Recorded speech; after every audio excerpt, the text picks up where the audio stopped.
Hello, everyone. So, for today, I will discuss the genealogy of morals in the context of Genshin Impact's Vision Hunt Decree.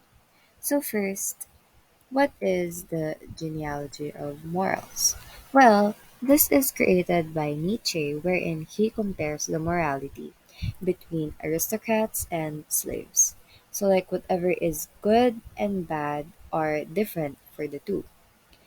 Basically, what is good for the aristocrats are evil for the slaves, and what is good for the slaves are bad for the aristocrats. Their ideals are contrasting. So now that we know what genealogy of morals is, or we have an idea of what it is, let's move on to the applications. So here we have three suitable people or persons for the moralities. So first we have is the aristocratic morality.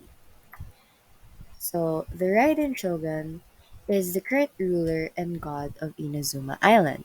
She is an authoritative leader who prioritizes power and eternity. This ideal of hers made her isolate Inazuma from the world, and she implemented the Vision Hunt Decree in order for people to follow her ideals and beliefs, which is, as I mentioned earlier, eternity. She employed people such as Kujo Sara to enforce the decree while being oblivious to the fact that people will be oppressed. She thinks that her ideas are what's best for the people of Inazuma. So I think she fits the aristocratic morality since she prioritized power and eternity and doesn't really care for the people who are vulnerable and weak.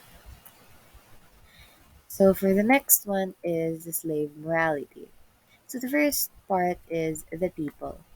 So the people are of Inazuma are the inferior and the oppressed ones, well especially the victims of the Vision Hunt Decree. They are deemed as vulnerable and weak. They consider the shogun's power and authority to be evil since the people prioritizes freedom, empathy, and peace. This contrasts the shogun's ideals. However, they don't really do anything about it since they just tend to follow the law for believing that it's for the betterment of their safety and security. So for the second part of slave morality is the resistance. So I do think that the resistance army of Inazuma can be an example of the slaves breaking free from their oppressed state, since they are the ones that fight against the shogun's ideals. They don't agree with the shogun at all, since they believe that everyone should be free from authority and injustice. They prioritize the safety and well being of those who are oppressed and vulnerable. They label the shogun's actions and ideals to be wrong and that peace and justice should be implemented rightly, and lightly. So that is all for my presentation of the genealogy of morals in terms of Genshin Impact's Vision Hunt Decree. Thank you.